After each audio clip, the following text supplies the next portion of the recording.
Welcome to Protea Conversations, the podcast where leadership in business and accounting isn't just discussed, it's explored. I'm your host, Zane Stevens, and thank you for joining me as we delve into the minds of some of the most influential leaders in the industry. Our journey is one of discovery, from unraveling the unique stories that shape our guests' careers to invaluable advice that fueled their success. We are here to provide you with simple, actionable advice to accelerate your career and personal growth. Whether you're a budding professional or a seasoned executive, these conversations are designed to offer insight and perspective that resonate with everyone. So tune in, engage, and be inspired as we build better leaders together. Welcome to Protea Conversations. Today, I'm really excited because I am fortunate enough to be here with my good friend, Tony Wilson, a distinguished CPA, CMA, and champion for the software development agencies. Tony serves as a fractional CFO and business coach, dedicating his expertise to ambitious software dev agency owners who aspire to build their dream businesses without the need for venture capital. His approach is all about empowering entrepreneurs through financial acumen and strategic guidance. In addition to his CFO services, Tony has founded the cornerstone for financial services tailored to tech innovators. He also hosts the Dev Launch podcast, where he explores the intersections of technology and business growth, and he offers a popular course for beginners eager to master DIY coding. Today, we dive into Tony's philosophy on business growth, his insights on bootstrapping versus venture funding, and how he balances his impactful career with being a proud gold dad. Tony, it's great to have you with us today. Zane, thank you so much for having me. I really appreciate it. I know we've had conversations in the past, and I'm super glad to be back on going a little bit deeper. Well, yeah, today we get a little focus really on who is Tony, which is really, really great. Because I've got to know you over the years, and I'm always super impressed with you as a person. And sort of the morals and values behind Tony is always very, very impressive to me. And I'm looking forward to sharing that with the listeners today. And let's get started with, so you're out in Minnesota, right? I am, that's right, in the Twin Cities. Mm-hmm. And it's always like interesting for a person like me who's not from the US to even consider Minnesota. Like, it's this massive place with a ton of snow. They seem to be more Canadian than they are American. And then I found out as well that if you're eating a turkey at Thanksgiving, you probably got it from the state of Minnesota, which is pretty interesting. That's true. That is very true. So talk us a little bit about Tony and the beginnings. How did Tony become an accountant? Yeah, it's a great question. Yeah, I've been asked this question a few times before, and I like to think about it in terms of, what was the spark that eventually led towards accounting. I like to tell people that I don't think accountants ever really sought to be accountants. They kind of just happened to be accountants based on a series of events in their life. And for me, I don't think I was necessarily looking to be an accountant per se, but I did have a mom who was very keyed into just the skills and abilities that her kids had. So both my older brothers and myself, she was able to say at an early age, I think you'd be really well gifted towards this, that, or the other thing. And so for me, she said, Tony, you really love numbers. I think you'd be a great accountant. And I'm like, well, I'm a 17, 18-year-old kid. I don't know any better. So I'm like, I'll trust what she has to say. And went down that pathway in college. And, I didn't absolutely hate my accounting classes. And so I'm like, okay, we'll give this a try. And I apologize if you guys can hear in the background. I have some girls that are supposed to be taking naps, but they are not right now. So anyways, we'll get to that in a little bit. It's a good sign.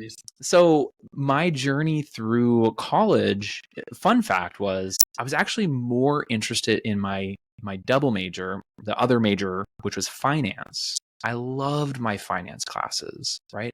That's really where the math is. And in my mind, that's where a lot more of the value add is. And accounting was just well, this is just practical. And a lot of people don't like accounting. And so I'm like, well, if I can do it, I might as well.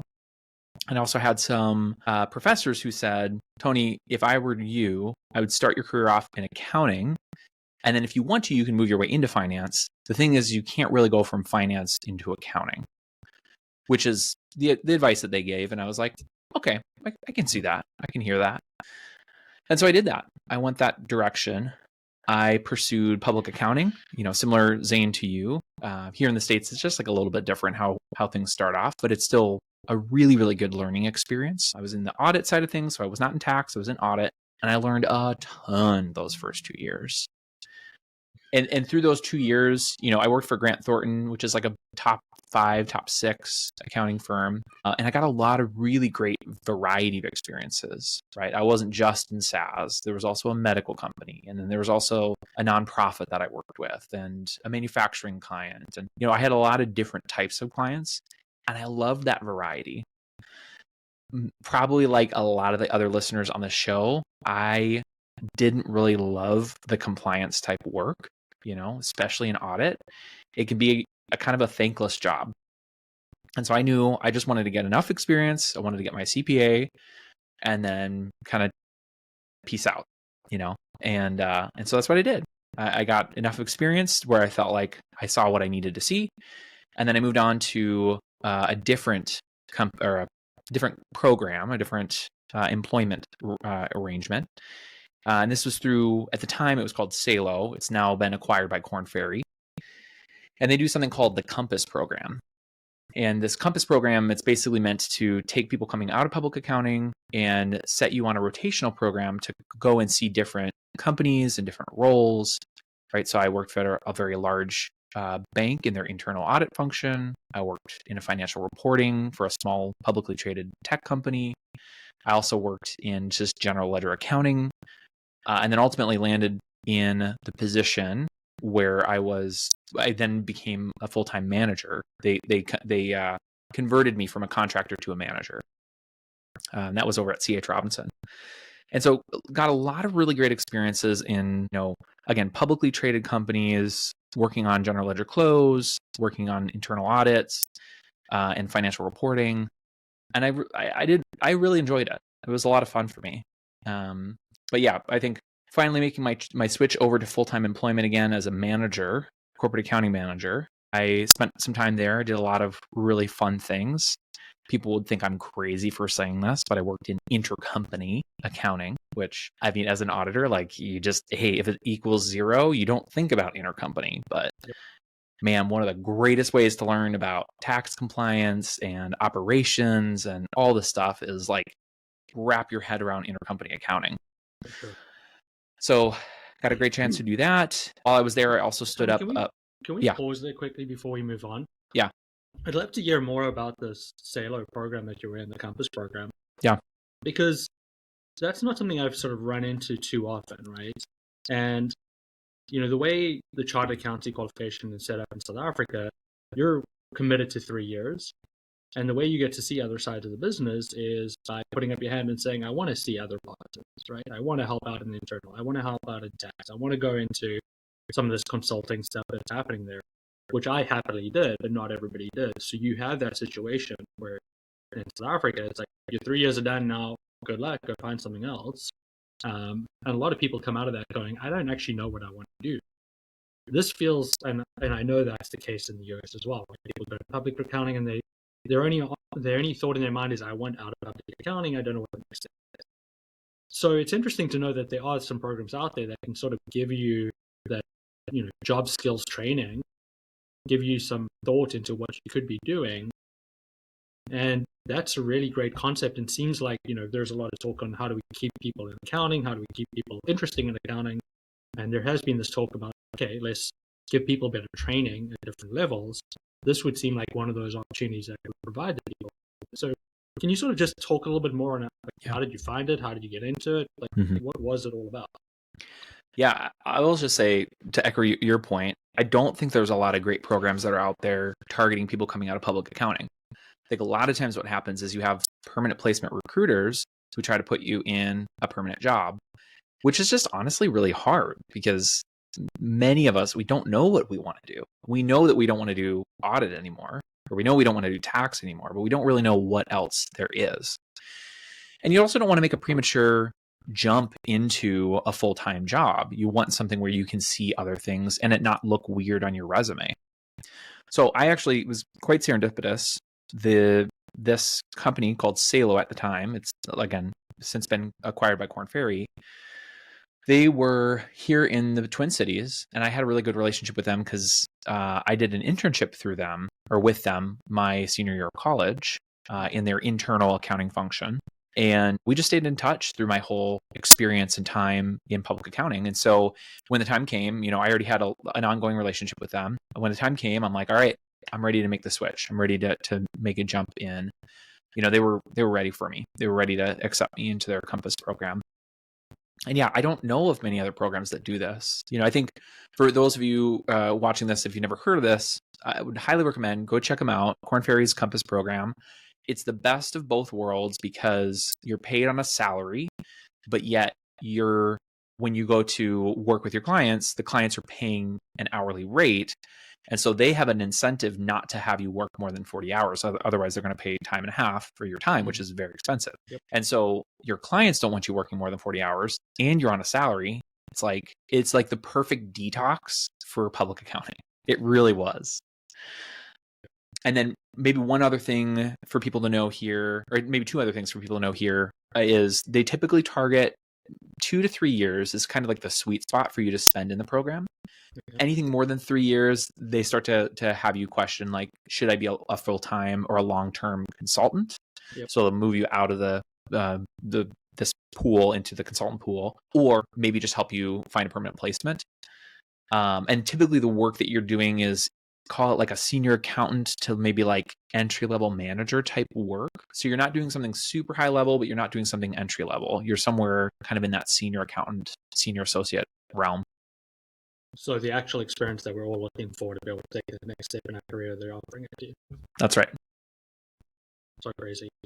I can't believe not more of that exists. Seems like a great model, and really seems like a good way to solve some of the issues that we have in the pipeline. So thanks for sharing a little bit more about it. Mm-hmm. While I push you totally off your story of jumping into your next position, yes, you're doing the intercompany, which honestly I can't believe you spent a lot of time with that, because that is a brutal side of it. Is I've seen those guys, they're fighting with all the different departments within the company because everybody wants things their own way, and this one wants margin and this one wants a lower cost, and there's all those weird extra costs that don't really matter to the overall picture but matter to the individual managers because it affects their bonus.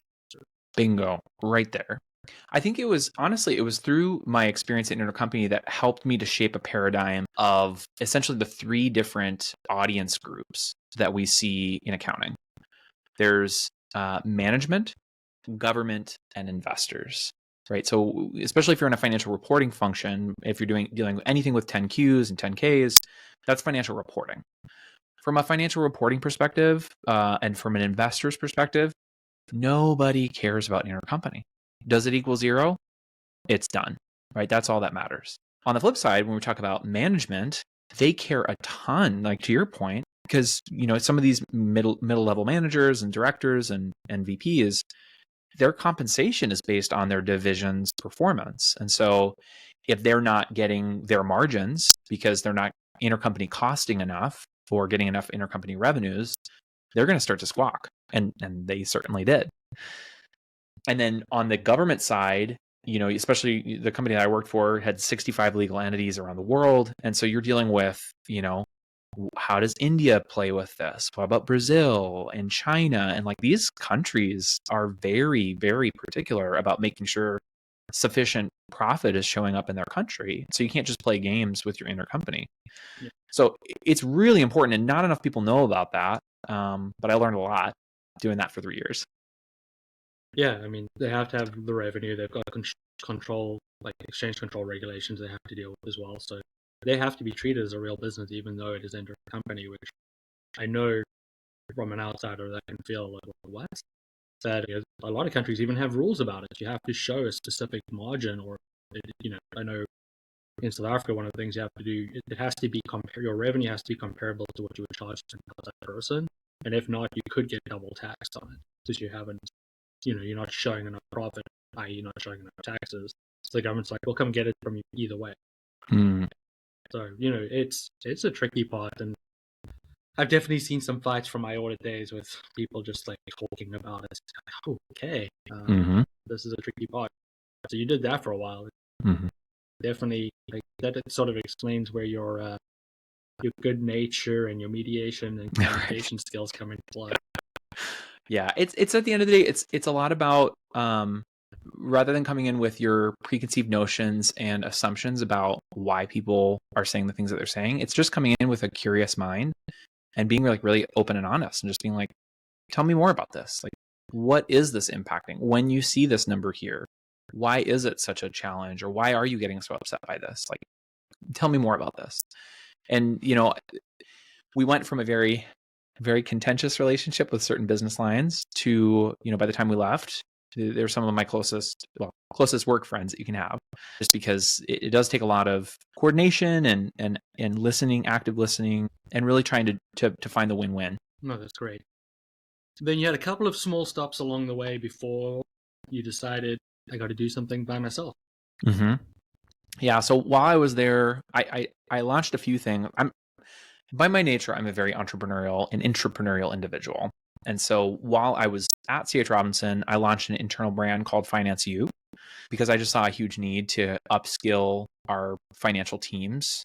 People who there was just really not great reconciliations happening, as an example. And I'm like, guys, we have got to improve our quality here. And so what do? We create a training program, but not just like any other training program where we just talk at you the whole time, but an interactive, engaging experience to really drive quality. And so we started up this program, Finance U, and really just we were also in the midst of an Oracle implementation, global Oracle implementation. So helping out on the change management side of that. Got to see a lot of, you talk about change management for a large company like the one I work for. You learn a lot, again, interpersonal skills there. And then 2020, my wife and I got married. And then 2021, our first daughter was born, May 9th, 2021. So while I was on a paternity leave, I'd been feeling the tension for a while, but I think it was being on paternity leave that really sealed the deal.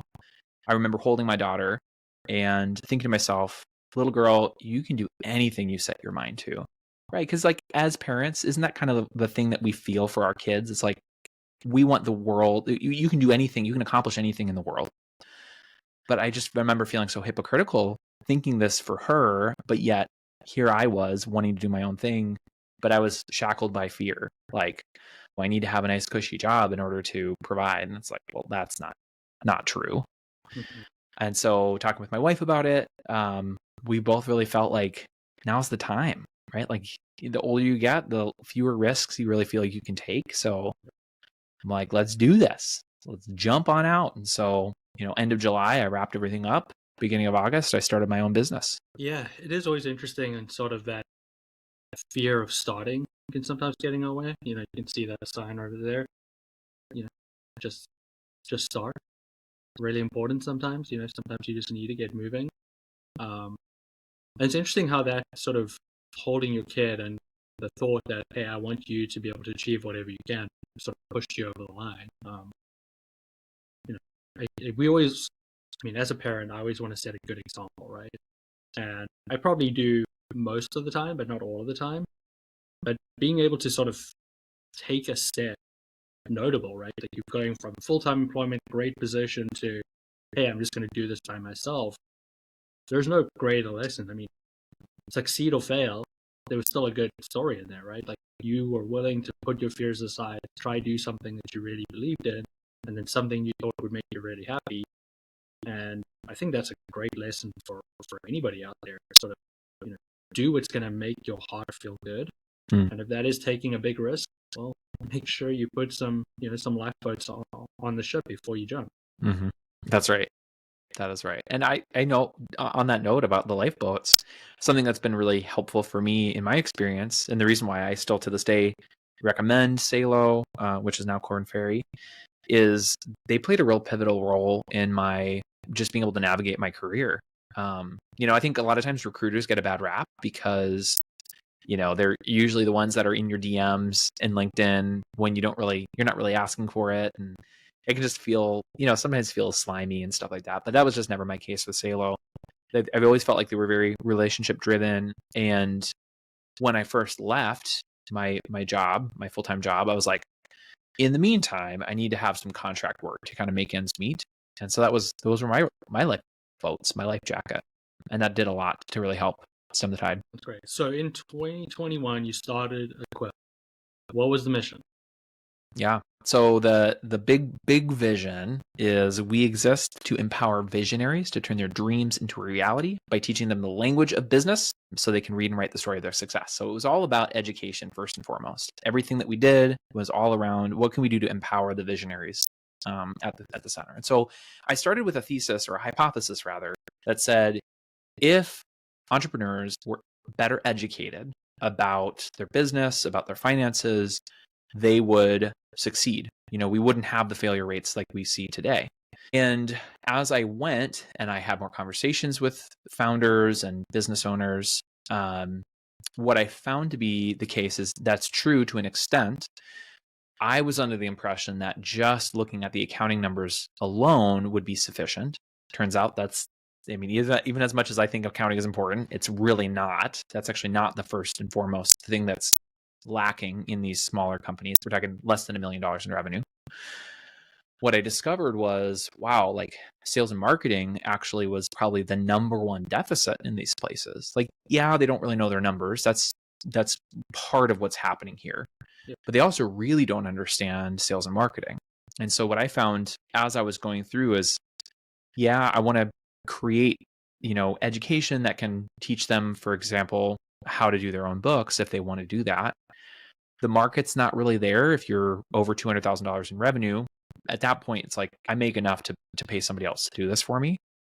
So it's a very limited market that would need to be educated on how to do it themselves. But time and again, what I found was people oftentimes just didn't have clarity into properly spending on their sales and marketing. And so as a result, their pipeline was just so dry and very atrophied. So I'd say as I went in my business for Equip, I just continued to listen to conversations I was having with actual founders, people who were actually hiring me to do the work, because I ultimately ended up providing services to some of these companies. And then just kind of followed where they were perceiving the most value from what we're offering. Rather than trying to come in and just be like, thinking to myself, like, I know all the answers. It's kind of a little bit of a dance. Like, you really have to be listening to what actually are their pain points rather than just solving things that you think they need to know. A lot of interesting points. If you guys ever wonder why me and Tony get along well, we've got very similar visions where a lot of what we do at Protea is to educate our customers, make sure they understand their numbers so they can make good decisions. Those align. The second part is, Tony and I don't think of ourselves just as accountants. Accounting is just a mechanism within to help them. It's the main thing we help them with. But a lot of the times, the conversations and digging deeper into what do they really need from us, or what other services are they looking for, and either give them guidance with that part or introduce them to people who can help them.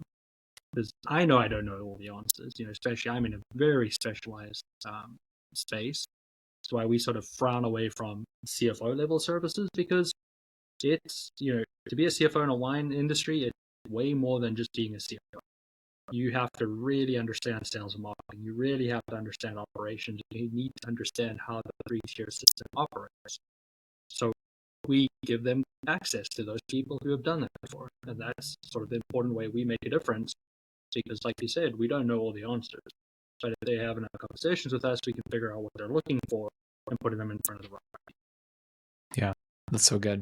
And I think you hit the nail on the head there. I know we talked about this before too, is it's like, just because you see pain points or just because you see common issues doesn't necessarily mean that you need to be the one to solve it, right? Like, I mean, just fully transparently, when it comes to like sales and marketing, I know enough to know, like we need to spend more here, but I might not be the one to help you develop your go-to-market strategy. But I've got a guy who's done really great work with one of my other clients, and I'm going to be really quick to refer that person and be able to speak to the results that this investment made for them. And so I can, I've got all these different people in my sphere where I'm like, okay, I think what you really need is education, because you need to be the one to do this thing. I've got a guy who can teach you how to do this. Oh, you really need somebody to help you with your go-to-market strategy. All right, this is the go-to guy. You need a general, fractional CMO. This is the guy over here. So to your point, like having those people in your sphere that you can refer people to, super important. Yeah, it's really important. I spoke about this on LinkedIn a couple of weeks ago, just building communities. and having different communities that can deal with it. Right? I have a community of other accountants that we talk about our business and issues in the accounting space, but also having that community of other professionals. One, because it's good for me to be able to hear the challenges they're going through, what their clients are seeing, how they approached it, but to be able to be a resource to those people that you're working with and have this stable of professionals that you can refer easily, people that you like, people you trust, and people that you know that can help your client is so important. And my stable's filled with CPAs because we need people to do taxes. But then there's attorneys, compliance experts. You just run through the professional. I've got it. I've got somebody that can help you put kitchen cabinets in your tasting room if you need. Like, I've got them all. And having those resources and then be able to listen for the words that your customers are saying is so important, because they're not going to tell you straight up, hey, I need X and X professional. Like, they don't know the answer, right. Else they would have gone and seeked it out themselves. That's right. So it's really being able to pay attention and listen to what they want. Mm-hmm. I love it. Totally agree. Ditto. So how is things at Equip going? I mean, we haven't spoken in a while. I know you're amazing. I know people that work with you love you. But how's things been going for you? Yeah, it's been really, really good. So we're actually in the process right now. Equip will still exist. Equip is going to be kind of like the parent company, but I'm actually in the process right now of merging the services side of Equip with a friend of mine. So we're gonna take our books of business, bring them together to form an even more perfect union. And actually, technically, we're officially launching June 1st, and then some additional things will happen through Q2 and Q3. And then by October 1st, we'll be a fully merged firm. But that one, I'd call it a placeholder name that we're going to use at the moment, which is called Wilson Talbot, LLP. It's our two last names. And that's going to be our firm name. And then at such time as we figure out, hey, there's going to be a new name that best resonates with our ICP, we'll make that update. But it's been really, really fun because I feel really challenged in a good way with him. I know I bring a lot of value and perspective for him as well.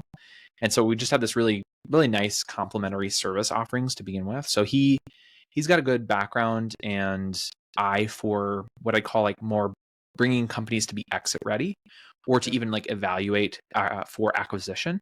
Mm-hmm. And so there's a more acquisitive nature to his background. He also has a much stronger background in tax and tax remediation. So kind of a nice way to round things out. And then here I am on this side, what I'd consider my service offerings mainly to be more like managerial accounting.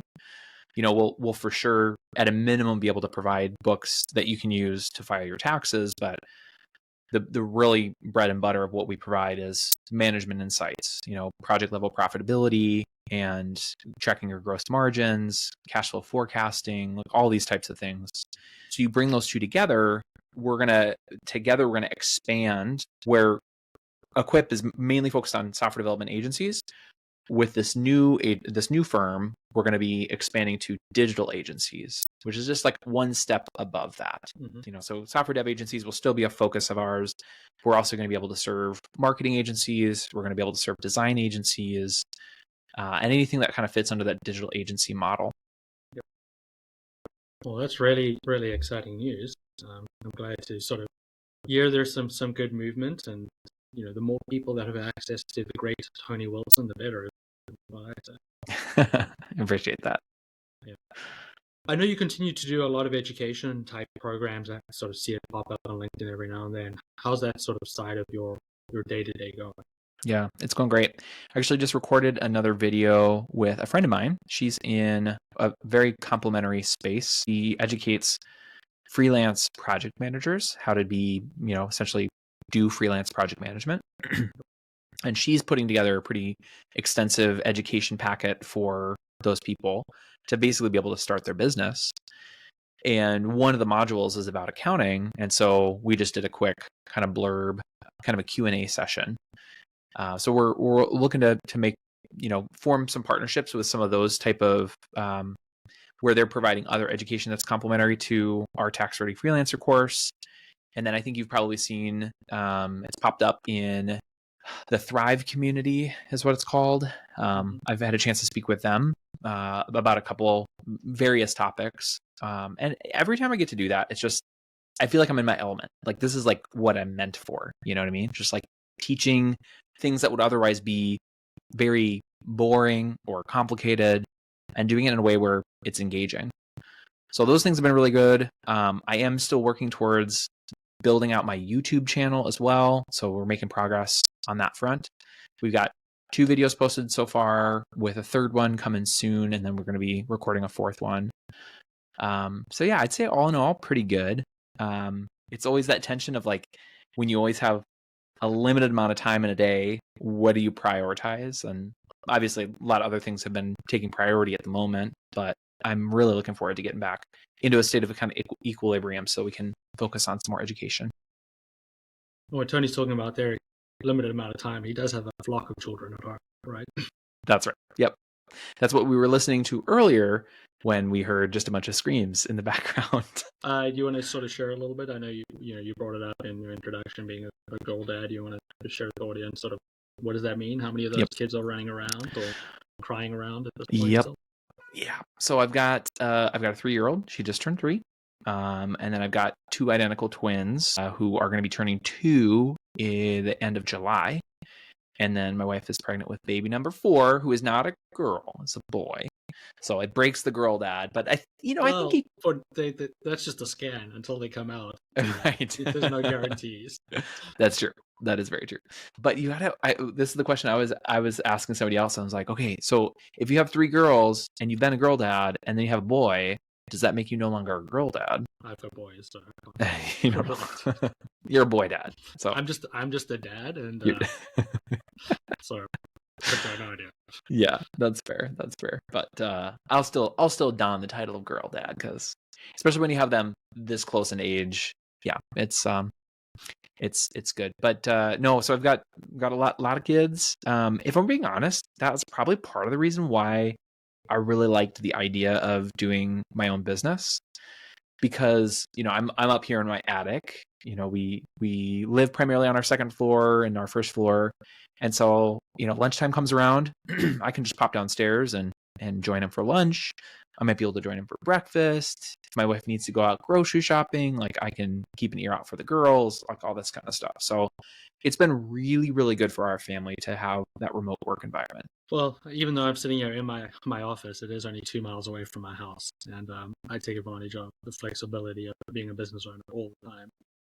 Go to store, do drop-offs, do pickups, just be around for all those events. And my kids are a little older, 6 and 8, and they have a lot of stuff going on between sports and school, which you will experience not too far future. Mm-hmm. But it makes a big difference to be able to just jump out. You talk about wanting to be entrepreneurial and start your own business and the flexibility and all of that. I mean, one of the big things when I started Protea, part of it was, like, geez, the last place I work, I have to ask if I can go to the doctor, right? I'm sitting here half dying, but I need permission to go see the doctor, right? Which I thought was absolutely ridiculous. Mm-hmm. And that's why I wanted the hybrid remote working environment for my team, so that they could feel free to do those things on the personal side. Because it's about life, not just about work, right? It's trying to find a good connection to what we do, because if you are spending time with those things that you truly love, you're going to be happier, and you're probably going to be much more satisfied with your job than if you were just stuck in the dark room working with somebody you have to report to for 24/7 about every movement. That's right. Well, and it's especially hard, I think, too, when you realize that the work that we do, I don't know, we are not ER doctors. We're literally not saving lives. And so, to one extent, it's like great because there technically is no such thing as an accounting emergency. Although you can definitely feel it in the moment of like something going wrong. But I think the thing that can be really challenging is when you're faced with needing to sacrifice something family oriented for this work that you're doing. You kind of get to that point where you're just like, well, what's all this for? Like, why do I do this? And don't get me wrong, like I am a big advocate of work hard, work diligently. I'm not an advocate for just slough off. Like I think hard work is a very good thing. But what I don't understand is like thinking to yourself, oh, I can just like work really hard to like save a bunch of money so that later down the road I can finally enjoy the time with my family. And that's just like, do you realize like your kids are only going to be this age for a short period of time? And not to bring things too personal, but like right now, like my grandpa's not in very good health, and he's lived a really full life, so we're coming to this spot of his life where he's not looking back on it with regret, but you also can look at that stage of life and realize we're all going to die. Like, that's just the reality. Nobody's getting out of this life alive. Like, we're all dying. And I would rather spend a little bit of retirement now while my kids are young and continue to invest. Like, you're able to go and be in these sports games, like coach sports for your kids. Like, I want that. I don't want to be needing to be tied to my computer every single day for the rest of my life. Yeah, it's a good point. My wife and I were actually just this weekend having a conversation, and we're looking at a trip, and something we wanted to do was really pricey, and she's like, oh, should we not do it? I'm like, no, let's just spend the money. I have the money now. I have no guarantee that I'll have the money in the future. So let's just do it right now. They only this age once. We might never go back to this location ever again. We can figure it. Like, I can drink one less beer. It'll a week. Like, it'll figure it out. Like, we can solve for this problem. It's not a big deal. Yeah. But let's enjoy the moment right now. I love doing things with my kids. I will, forego time with other people to spend time with my kids all the time. And that's why I, work remotely, and that's why I have my own business, because I want to spend time with them. Well, not only the point of we might not have this money later, we might also not have the health later to do the things that we want. Like, how many people say to themselves, well, I'll do this traveling, or I'll do this thing when I'm retired. It's like, yeah, but like, at least you're young now and you're able to walk and you're able to do, things as a healthy adult. When you're retired, like, you might need to be getting a hip replaced, and that completely takes your entire summer out. You know what I mean? Yeah. I mean, or even the worst case, you never know. You walk outside today and the bus knocks you over, right? Like, it's all gone. So enjoy the moment while you can. That's right. So one of the things that I love about you, you are an incredible podcast host, which is why this is quite nice to be able to have the conversation with you for once and try be a half decent, sort of try and match up to your 50% ability as a podcast host. But tell me about it. How is the podcasting going? Yeah, that's a great question. So I think in order to answer that question, I'll take a step back and say kind of what's my purpose behind my podcast. And I've been kind of going through a little bit of a renaissance as of late. If you might have seen, I haven't been posting recently for my podcast for good reason. So when I first started the podcast, I had a podcast actually before that called Ask an Accountant. And I think I had actually interviewed you on that podcast. Yep. And my hypothesis going into it was, if I talk about accounting, this is what will help my end audience most, which is business owners. Turns out, if you talk about accounting, pretty much the only people who want to listen to it are other accountants, which isn't a bad thing. It's just acknowledging who's the audience I'm really trying to go and kind of and bring together. And so I paused that for a little bit. And when I really doubled down on my software development agency niche, I was like, well, what worked in this last podcast that I can leverage for this new podcast? And what it came down to is, if I talk to the people who I want to have as my audience, it's going to be easier to reach those people. And so I did that. That was the whole premise of the Dev Launch podcast, is I want to have conversations with my ideal clients. I want to be having conversations in a way that puts their story on display and elevates it. And the thing that I was seeing a lot in just on YouTube or even in the podcasting world is, typically when you talk about tech, you're almost always thinking about SaaS. You're pretty much never thinking about software development agency, right? Because it's like, it's not sexy. Like, you're going to have you could potentially be a unicorn if you're a tech company or a SaaS company, but pretty much never as a software development agency. And so while all this is happening, I'm also recognizing, but these software development agency owners are literally like the backbone of so much innovation that's happening in the US economy right now, right? Like, we hear all the stories about these SaaS companies that are like breaking through because of AI or whatever else like that. But you don't hear about the stories about how software development agencies are helping, the farming community come up with incredible technology to integrate this new AI into their workflows or into the manufacturing space or into med tech or any of these types of things. Typically, those companies don't have internal resources to do that type of development. So I'm like, I've got to have a way to highlight those stories and to do it in a way that's, elevating the software development agency world in a way that I think is right, where a lot of SaaS companies get too much of the limelight. And so all that to say, if I think about like, how is the podcast going? This is in part to highlight their stories. It's also in part to just get to know new people. Mm-hmm. I'd say it's been really successful in helping me to have new conversations with people I've never met before. I've had a couple people reach out to me who are outside of the US, and we've been having really interesting conversations about mainly around AI and how you can incorporate it into your software development processes. But I think as we move forward as Wilson Talbot, what I want to try to do is I really want to try to like tighten up the content so we get to the meat of something that's going to resonate with the audience even more quickly. Because it's one thing to have a generalized podcast about a bunch of different things, but if you want to tailor it to something that's really going to be juicy for the listener, you kind of want to get to those one or two like major takeaways really, really quickly. No, that's amazing.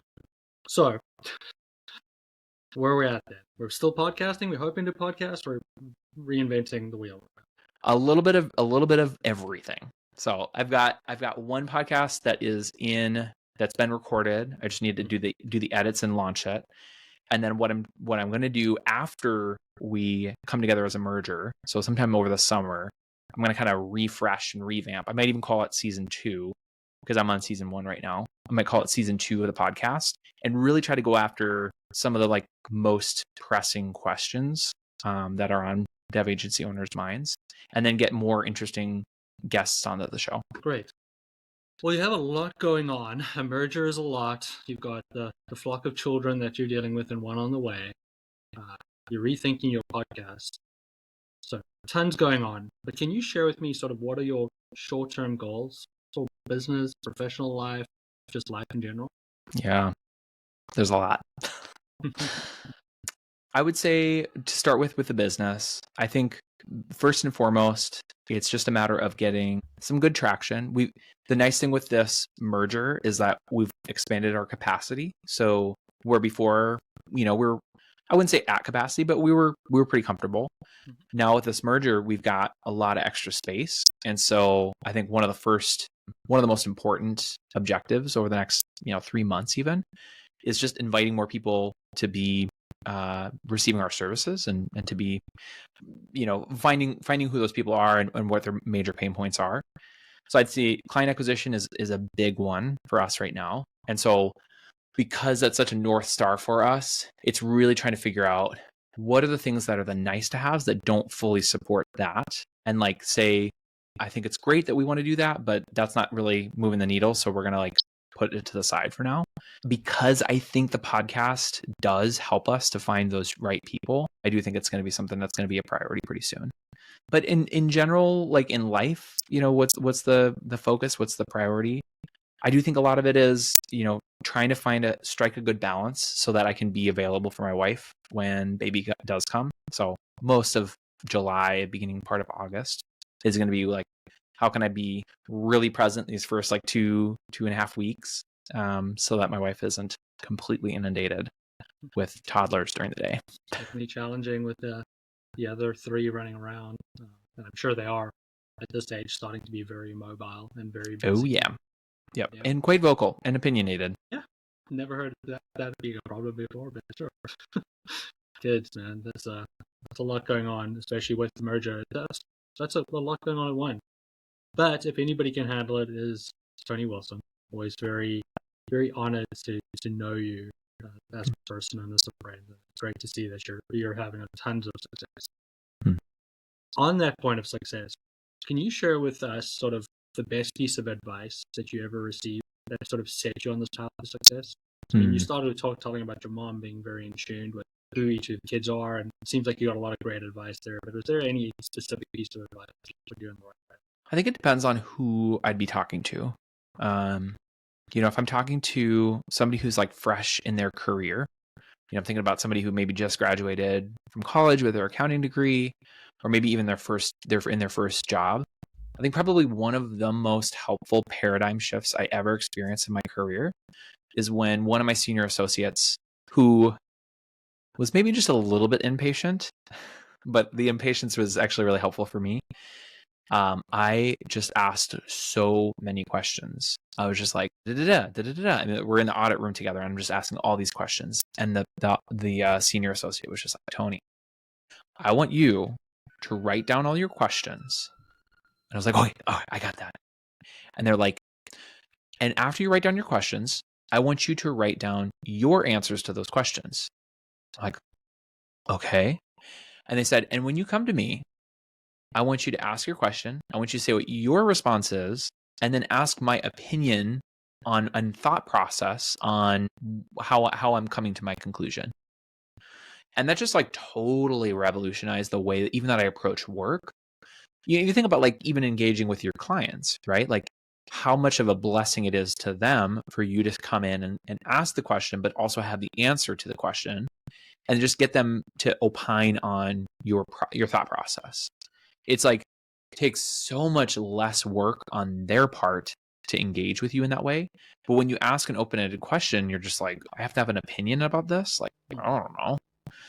So it's not only really helpful for me, it was a really helpful thing to get me more proactive in how I approach the work.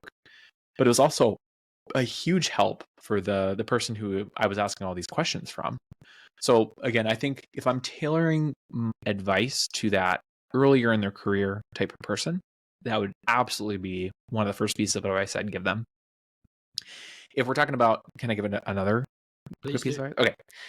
If we're talking about somebody who is just on the cusp of making the transition from individual contributor to leader or people leader, somebody who's leading people, whether it be formally or informally, I think one of the best books that I've ever read that has been so helpful for me, it's actually written by Liz Wiseman. It's called Multipliers. And in this book, she talks about there's these different ways that we accidentally diminish our people. And it's accidental because usually we always have the best of intentions, but what ends up happening is we do these things that actually cause our people to kind of shrivel up and not produce as much as they could. And so one of the ones that still sticks with me today is essentially kind of like the firefighter type mode, where you see a fire, you see some problem that's going on, and your first instinct is to jump in and solve it.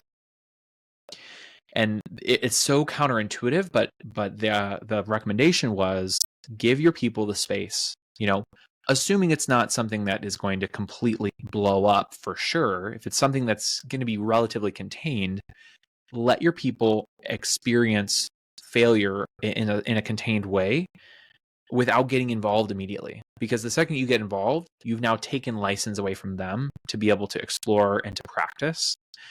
What we need to do as leaders is we need to give people a space to try and to fail and then learn from their failures, because that's how you get a team that will learn and continue to grow and grow and grow on an upward trajectory. So, man, if you're moving into leadership, that would be a really, really important step to take. Yeah, it's almost some of that piece of advice where instead of grabbing the hose yourself and spraying the water, point the person to the hose and let them figure out how to use it. That's right. We spoke to our kids today as well. Like, I think, one of the things that on the parenting side is when the kid falls off of a playground apparatus, don't go run over and pick them up straight away. Mm-hmm. Give them a moment. They'll realize it's not that bad. They'll probably pick themselves up, dust themselves off, and carry on playing. Right. But if you run over every time, they expect, I fell, I better cry because now I'm going to get attention. Like, it's not a good outcome. They're not learning from that action. They're just learning. Somebody else will solve my problem down the road. That's right. On the first piece of advice, which I really, really like, especially seeing that we're touching the whole education side, one of the best ways to learn is to have a question, try solve the question yourself, and then check with somebody else. It is absolutely one of the best ways to learn, especially when you're in a business environment. And I know that every manager that you ever work with will appreciate it, that you're not just coming with problems, because they generally don't have a lot of time. If they see that you've really thought about it and put some effort in, they will probably spend 10 times as much time with you trying to solve the problem than they would have if you just came with the problem. Which Absolutely. seems counterintuitive, right? Like, you did all the work. Like, no, well, now we've at least got a place. We know where we're running towards. Because sometimes what happens is, like, the question you're asking is the wrong question. So if you Yes. come with some of the solution, you actually figure out what the real question is. So Mm. I really, sorry. yeah, I know. I was gonna say I love that, and I just kind of like to give it like an example of that. I mean, even just recently, working with some individuals. One of the things that I do oftentimes, and sometimes it's like uncomfortable in the moment, but somebody will come with a question, and my first response is like, I really want to give an answer to this, but I'll say, but I really want to hear your thoughts first. Like, what should the answer be, and why do you think that? And like 9 times out of 10, there's this like really great thought that I didn't even consider, which is also part of the reason why it's really important for you as the individual contributor to have those thoughts, because a lot of times, like, as great as your manager is, they're not going to have all the answers. And so coming to the table with your own thoughts is also a great way to make sure that we have a well-rounded approach to a particular problem. Yeah. Really great advice, Tony. I appreciate those. Tony, we've gone into a lot of topics today, but do you have a piece of Tony that you want to share with us, a little bit about your personal side that would give us a better insight to who you are as a person? That's a really good one. I think for me, I'd say, man, there's a lot of different ways that I could approach this, even like in my own personal life. I think something that I have been, I'll say, meditating on recently and thinking a lot about recently is what role wealth and like money plays in my responsibilities as an entrepreneur. I think it can be a very binary way of thinking about entrepreneurship as a quick way to amass great wealth. And then when you are like the vast majority of entrepreneurs out there, you realize like, wow, actually this is a lot harder than I was expecting it to be. And that road to travel to get to that place of amassing wealth is actually a lot longer, right? You're not going to, unless you get like real lucky and you strike gold, you're typically looking at a pretty long runway before you start to, make up for what you could be making in corporate America. Maybe let's call it like a 5-year trajectory, something like that. Mm-hmm. And so I think in a world that is obsessed with fast fashion and everything right now, the Netflix of entertainment kind of stuff, where it's just like, I want it right now. I think having yourself like tethered to something deeper or more important than the immediacy of wealth creation or, financial success, whatever that means. And I think to the point I was making earlier about like something I've been thinking a lot about is like wealth and like my responsibility in financials with as being an entrepreneur is I would just say I'm less interested in making a crap ton of money.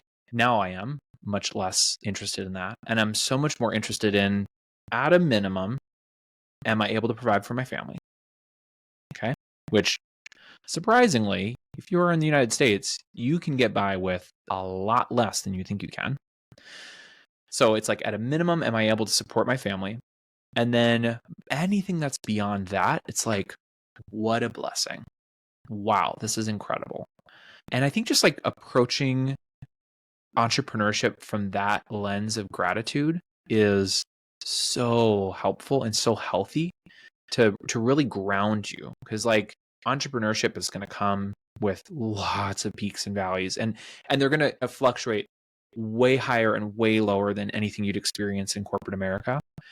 So I think, yeah, it just, again, it's a meditation of my own heart to really ground myself in being grateful for who I believe the Lord is providing us, which is with the financial resources we have, but not getting too discouraged too quickly that we haven't amassed tons and tons of wealth or so much financial success. That's really amazing. That is a big insight into the humble and gracious Tony, and what makes him such a wonderful person. And I'm very thankful for your time today. It's my What we pleasure. like to do at Protea to round things out is do some rapid fire. So if you're open to it, I've got 5 questions for I don't even know what these questions are. Let's just do it. you. Okay, number 1. What would your meal on death row be? It's going to be mac and cheese and mashed potatoes. At least that, for sure that. Mm-hmm. Just a bunch of carbs. Yes, I'm a carbivore. Perfect. Would you prefer a mountain or ocean vacation? Ooh, mountain, 100%. Because there's no oceans in Minnesota. Yeah. Well, there's not even really mountains in No. so we're just all flat plains. Yeah. But I love mountains. Yeah, I love mountains as well. What is your quality that you appreciate in a good friend? Ooh, definitely somebody who can listen, who asks good questions. Yeah, that's great. Do you have a favorite book that you recommend every person reads?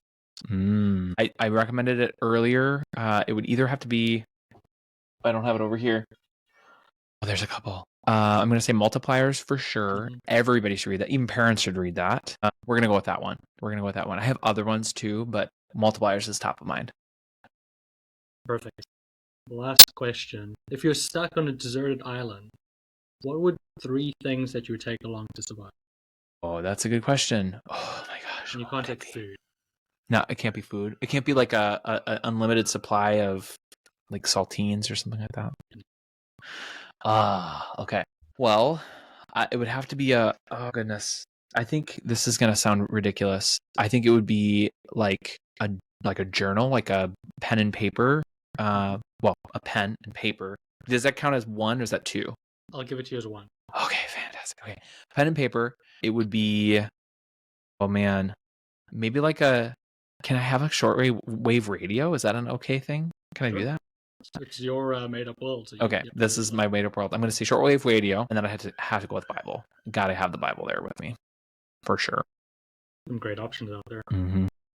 Some journals, some faith, and then something to keep in contact. And just in case somebody comes by, be like, hey, by the way, I'm here. I'm stranded. Perfect. And with that, we end another Protea Conversations. Thank you for joining us in this journey of learning and inspiration. Today we've gained insight from our guest and taken another step towards understanding the diverse tapestry of leadership in business and health. Remember, each conversation is a step towards the positive transformation of business leaders. So we hope our discussions have given you valuable takeaways to apply in your own career and life. Don't forget to subscribe to Protea Conversations on YouTube and Spotify so you never miss an episode. We'd love to hear your thoughts and experiences, so connect with me on social media channels. I'm most active on LinkedIn and would love you to join the conversation. Join us next time for more engaging stories, advice, and conversations that matter. Until then, keep striving for excellence and embracing growth. Thank you for listening. Be kind. And goodbye.